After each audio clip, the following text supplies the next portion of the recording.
Ang gabi ay bumagsak ng walang awa sa St. Grace Hospital. Sa room 304, ang 8 taong gulang na si Ethan Parker ay tahimik na lumalaban-laban sa isang kapalarang tila, hindi may iwasa.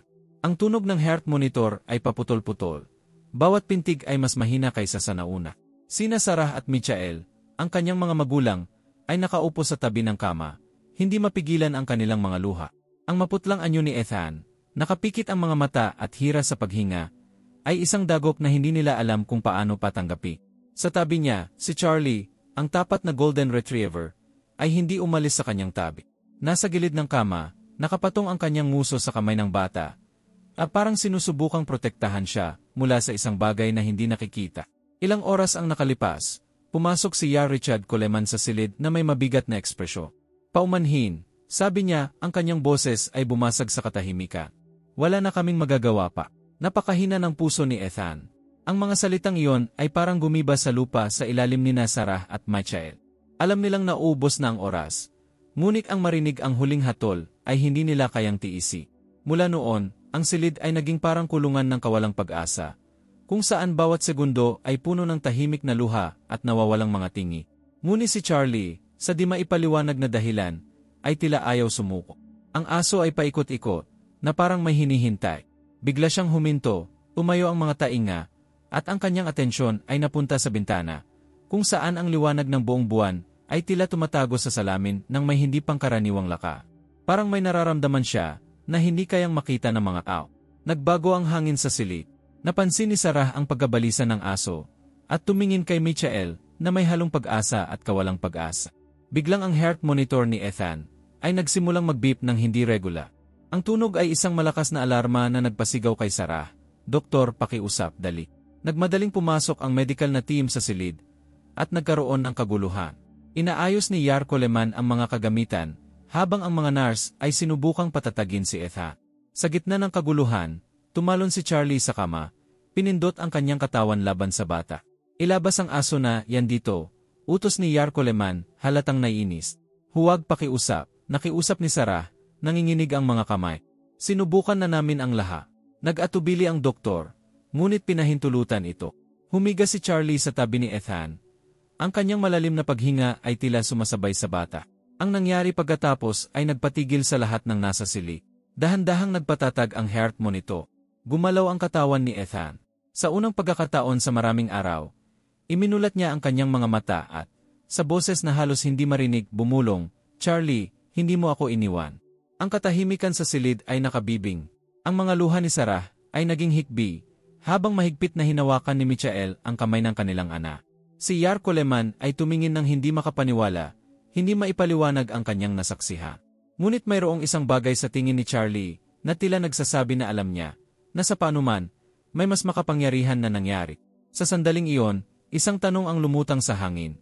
Hanggang saan ang kayang gawin ng pagmamahal ng isang aso para iligtas ang pinakamamahal nila? Ang kaginhawaan sa silid ay agad na nadama, ngunit walang makapaliwanag kung ano ang nangyari. Ang mga doktor ay nakatitig sa mga monitor, na parang nasasaksihan ang isang imposibleng bagay. Ang mga mata ni Ethan ay nanatiling nakadilat, ang kanyang paghinga mahina ngunit matatag. Habang si Charlie ay nakahiga sa tabi niya, na parang ang kanyang simpleng presensya ang dahilan ng himala. Hawak ni Sarah ang mukha ng kanyang anak gamit ang dalawang kamay. Tuloy-tuloy ang pag-agos ng mga luha. "Nandito ka, Ethan. Bumalik ka sa amin." Bulong niya, ang kanyang boses ay nanginginig sa emosyon. Si Yar Coleman, na may ekspresyon pa rin ng hindi makapaniwala, ay lumapit. Pumingin siya kina Sarah at Michael ng maingat. Sinusubukang hindi bigyan sila ng maling pag-asa. "Hindi ko alam kung ano ang nangyari, pero tumutugon si Ethan. Babantayan namin siya ng mabuti. Ang ganitong uri ng pagaling ay hindi pangkaraniwan." Sabi niya, maingat na pinipili ang kanyang mga salita, na parang hindi siya makapaniwala sa sinasabi niya. Habang nakatutok ang atensyon ng mga magulang ni Ethan sa kanya, may kakaibang nangyayari kay Charlie. Ang aso, na karaniwang puno ng enerhiya at buhay, ay mukhang pagod, na parang nagdala ng mabigat na pasani. Bumaba siya mula sa kama ni Ethan at humiga sa sahig. Ngunit ang kanyang mga mata ay hindi kailanman lumihis sa bata. Napansin ni Sarah ang pagbabago at hinaplos ang ulo ni Charlie. "Niligtas mo siya." "Ethan, Charlie, ikaw ang aming anghel," sabi ni Sarah, ang kanyang boses puno ng pasasalamat. Sa kabila ng biglaang pagbuti ni Ethan, Nanatili ang tensyon sa silid. Iniutos ng doktor ang agarang serye ng mga pagsusuri upang maunawaan kung ano ang nangyayari. Ang mga nas ay nagsimulang ayusin ang mga kagamitan sa paligid ng bata, habang si Ethan ay tahimik na nakahiga ngunit gising. Inatasan sina Sarah at Michael na lumabas ng silid, ngunit ni isa sa kanila ay ayaw umalis. Parang may nararamdaman silang nagsasabi na mas kailangan sila ngayon ni Ethan, kasama si Charlie. Samantala, naalala ni Michael ang isang bagay na nabasa niya ilang taon na ang nakalipas. Tumingin siya kay Sarah, nag-alinlangan at nagtanong, "Narinig mo na ba ang mga kwento tungkol sa mga hayop na nagpapagaling ng tao? Hindi ito pang-agham, pero..." Umiling si Sarah habang mahigpit na hawak ang kamay ni Ethan. "Michael, hindi ko alam kung ano ang nangyari, pero nagsisimula na akong maniwala na may ginawa si Charlie na hindi natin maintindihan." Sa sandaling iyon, muling pumikis si Ethan, hindi dahil sa kahinaan, kundi para sa isang mapayapang pahinga na hindi niya naranasan sa loob ng ilang linggo. Bagamat ang mga monitor ay nagpapakita ng katatagan, isang misteryo ang nanatili sa hangi. Ang pagmamahal ba ni Charlie ang nagligtas kay Ethan? May mas malalim at hindi maipaliwanag na nangyayari sa pagitan nila. Ang mga oras pagkatapos ng paggaling ni Ethan ay puno ng tahimik na tensyon at mga tanong na walang sagot. Buhay si Ethan, ang kanyang kondisyon ay matatag, ngunit hindi maipaliwanag na medikal na koponan ang nangyari. Si Yarko Leman, nakilala sa kanyang pagiging skeptiko at pagtitiwala sa agham, ay gumugol ng maraming oras sa pagsusuri ng mga paunang resulta ng pagsusuri. Walang makitang dahilan ang anumang datos upang ipaliwanag ang biglaang paggaling ni Ethan.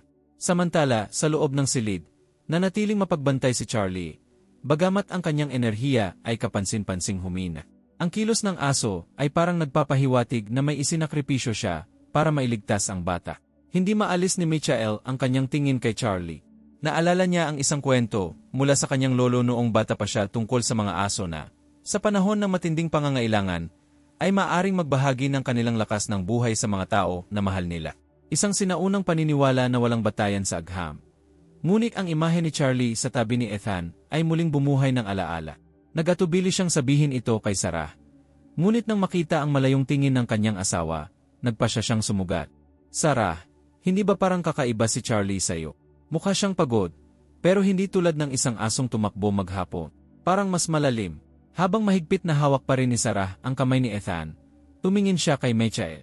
Iba nga siya, pero hindi ko mapigilang isipin na nararamdaman niya ang nararamdaman ni Ethan, na parang konektado sila sa isang paraan. Habang nag-uusap silang dalawa, iminulat ni Ethan ang kanyang mga maa. Sa pagkakataong ito, mas alerto siya, at ang kanyang mga labi ay bumuo ng mahinang ngiti habang nakatingin kay Charlie. "Nandyan siya sa akin, Mom," bulong ni Ethan. Ang kanyang boses ay halos hindi marinig ngunit may lakas na nagpagulat kina Sarah at Michael. "Anong ibig mong sabihin, anak?" tanong ni Sarah, lumapit pa sa kanyang anak. "Noong madilim, noong pakiramdam ko nag-iisa ako, nandyan siya. Narinig ko si Charlie. Hindi niya ako iniwan." Ang mga salita ni Ethan ay pumuno sa silid ng mabigat ngunit emosyonal na atmosfera. Malalim na lumunok si Michael, sinusubukang unawain ang sinasabi ng kanyang anak. Paano magiging posible na nasa tabi ni Ethan ang aso, kahit saan siya naroroon? Pumingin siya kay Charlie muli, na ngayon ay parang mahimbing na natutulog sa sahig sa tabi ng kama. Ngunit ang kanyang mga tainga ay bahagyang nakataas, na parang handa pa rin. Kinagabihan, nang tahimik na ang ospital at bumagal ang galaw ng mga nurse, umupo si Sarah sa tabi ni Ethan, habang si Michael ay lumabas para kumuha ng cup. Doon sinabi ni Ethan ang isang bagay na nagpahinto sa tibok ng puso ni Sarah sa loob ng ilang sandal. "Mom, noong nasa madilim akong lugar, may narinig akong boses. Parang si Charlie ang tumatawag sa akin. Pero hindi lang siya. Parang may nag-udyok sa akin na huwag akong umalis, na mahalaga akong manatili." Naramdaman ni Sarah ang malamig na hangin na dumaloy sa kanyang katawan. Hindi siya makasagot agad. Ang kanyang iniisip lamang ay ang nakakatakot ngunit nagbibigay katiwasayang ideya na may isang bagay na higit pa sa nakikita ng mga mata. May isang bagay o isang tao na kumilos sa pamamagitan ni Charlie upang ibalik si Ethan. Habang hawak ang kamay ng kanyang anak, pinapanood niya itong muling matulog. Isang tanong ang paulit-ulit na tumutunog sa kanyang isipan. Ano pa kaya ang alam ni Charlie na hindi nila nalalaman? Kinabukasan, ang silid ng ospital ay nababalutan ng kakaibang katahimikan. Mahimbing pa rin ang tulog ni Ethan, ngunit ang kanyang paghinga ay mapayapa. Isang bagay na hindi nakita ni Sarah sa loob ng maraming linggo. Nakatitig si Michael kay Charlie, na nakahiga pa rin sa parehong lugar, ang ulo nakababa sa sahig. Parang lahat ng enerhiya ng aso ay nakatuon lamang sa pagiging naroroo. Napansin din ito ni Sarah at bumulong, "Michael, napansin mo ba na hindi niya iniwan si Ethan kahit saglit? Hindi pa siya kumakain mula kahapon." Umango si Michael, ngunit may isa pang bagay na bumabagabag sa kanya. Nang makalap ang lakas ng loob, lumapit siya kay Charlie at dahan-dahang hinaplos ang balahibo ng aso. Hindi agad tumugon ang aso.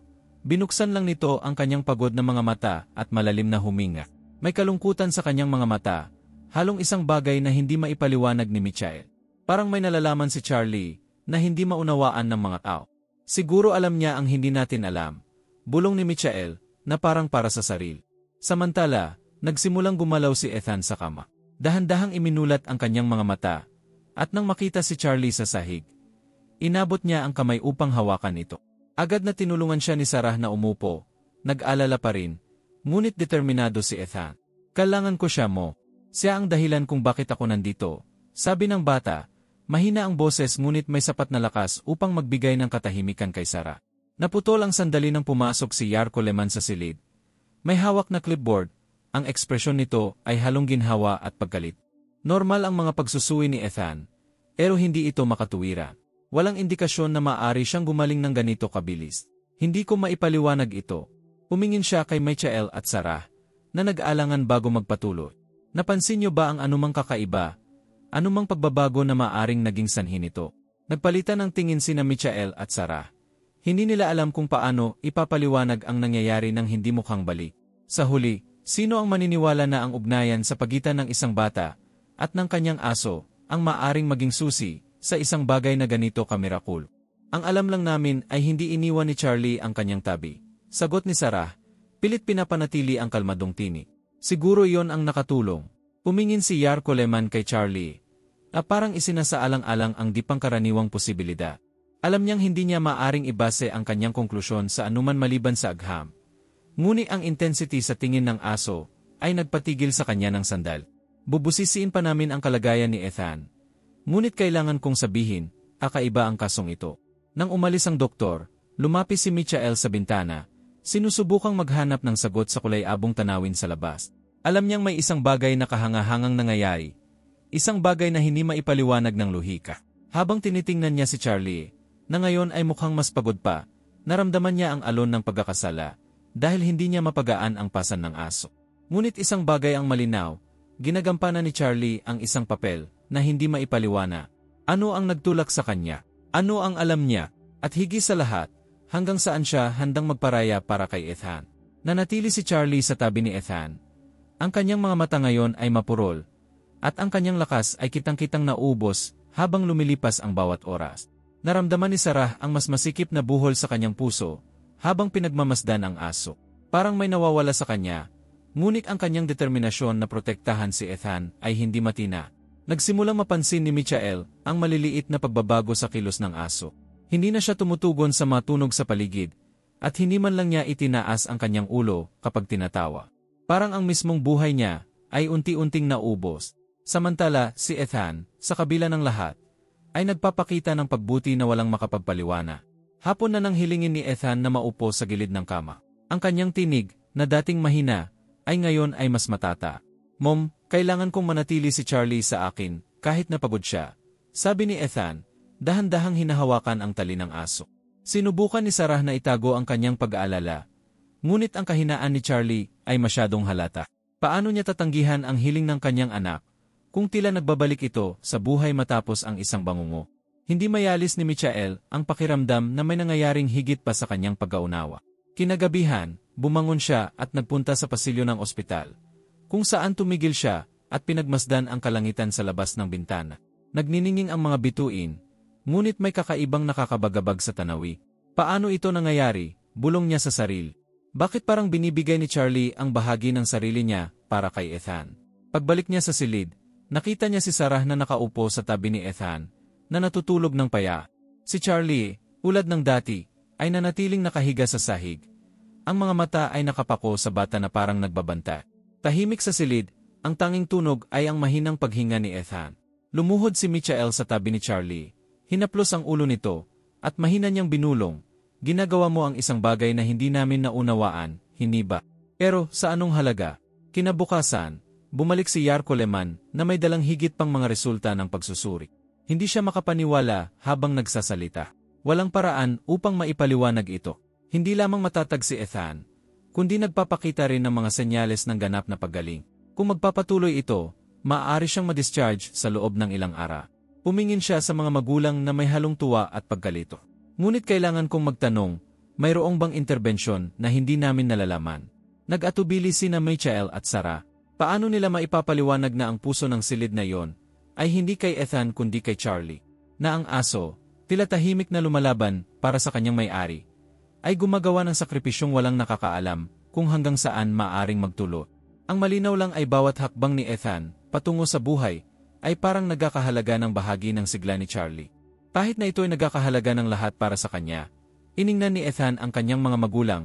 Ang boses niya ay mahina ngunit matatag. Mom, Dad, gusto kong tulungan natin si Charlie. Tinulungan niya ako noong walang ibang makakagawa nito. Ngayon, oras na para siya naman. Nakaramdam ng bigat si Michael sa kanyang dibdib habang naririnig ang mga salitang iyo. Alam niyang tama si Ethan. Ngunit paano nila matutulungan ang isang hayop na tila binibigay ang sariling buhay dahil sa pagmamaha? Habang sinusubukan niyang maghanap ng sagot, idinagdag ni Ethan, pakiramdam ko, mas kailangan niya tayo ngayon kaysa kalanman. Kinahapunan, pumasok si Yar Coleman sa kwarto na may halong ginhawa at pag-usisa sa kanyang mukha. Napakabilis ng pagbuti ni Ethan. Kung magpapatuloy ito, maaaring ma-discharge na natin siya sa loob ng ilang araw. Sabi niya, pili itinatago ang kanyang paggamangha. Gayunpaman, hindi lubos na maramdaman ni Michael ang tuwa. As si Charlie tanong niya, itinuturo ang aso sa tabi ng kama. Saglit na kumuno ang noo ni Yar Coleman habang tinitingnan si Charlie. Mukha siyang pagod, maaaring dahil sa stress. Masyado kasing sensitibo ang mga hayop sa emosyon ng tao. Pero bukod doon, wala akong nakikitang mali. Maaaring dalhin siya sa veterinaryo para makasiguro. Matapos umalis ng doktor, nagpasya sina Michael at Sarah na kumilos. Umawag sila ng lokal na veterinaryo na dumating noong hapon. Ang doktor, isang babaeng may mabait na mukha na nagngangalang Ellen, ay maingat na sinuri si Charlie. Sobrang pagod siya, ngunit wala akong nakikitang senyales ng pisikal na sakit. Sabi niya habang banayad na hinahaplos ang aso. Parang emosyonal siyang naubos. Binanggit niyo bang malapit siya kay Ethan? Umango si Michael, na bahagyang naiya. Hindi niya iniwan si Ethan mula nang magsimula ang lahat ng ito. Parang pinoprotektahan niya ang anak namin mula sa kung ano. Tinitigan ni Ellen ang aso na may alam na ekspresyon. Ang mga aso ay may malalim na koneksyon sa kanilang mga tagapag-alaga. Minsan, nagbibigay sila ng bahagi ng kanilang sarili sa paraang hindi natin lubos na naunawaan. Mukhang binubuhat ni Charlie ang bigat ng isang bagay na siya lamang ang nakakaramdam. Pag-aalis ni Ellen, tinawag ni Ethan ang kanyang mga magulang. May seryosong ekspresyon sa kanyang mukha. Gusto kong malaman ni Charlie kung gaano ko siya kamahal. Pinapangako niyo bang magiging maayos siya? Tanong niya, puno ng emosyon ang boses. Nagpalitan ng tingin sina Sarah at Michael. Ramdam ang bigat ng hiling. Hindi nila alam kung ano ang mangyayari. Ngunit isang bagay ang tiyak.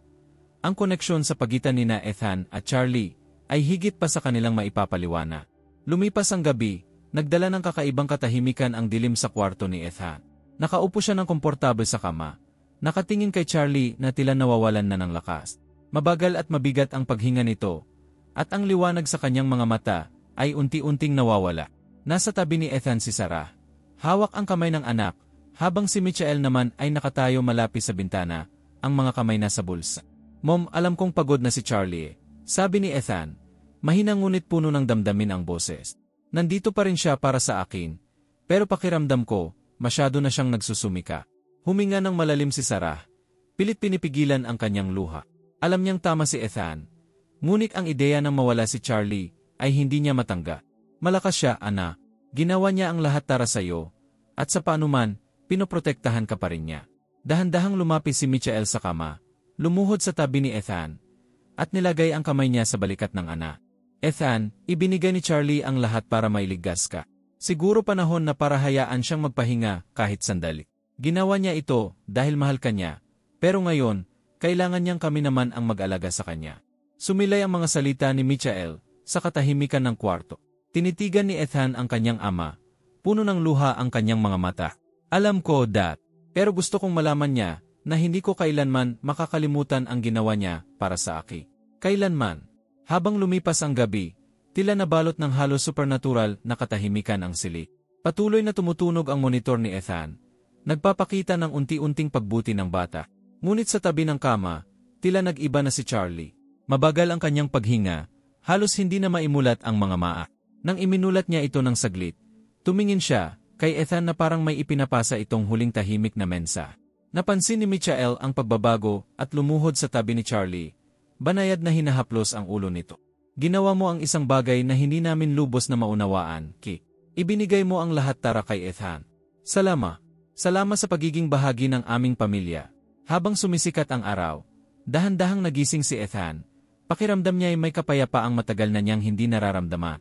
Napansin niyang nakahiga pa rin si Charlie sa tabi niya. Ngunit natagpuan na nito ang kanyang kapayapaan. Lumapit si Sarah kay Ethan, niyakap siya ng mahigpit habang si Michael, na may mga luhang bumabagsak sa kanyang mukha, ay inilagay ang kamay sa kanilang mga balikat, nagbubuklod sa kanila sa katahimika. Naramdaman nilang ang presensya ni Charlie ay nananatili sa kwarto, kahit nawala na ang kanyang pisikal na anyo.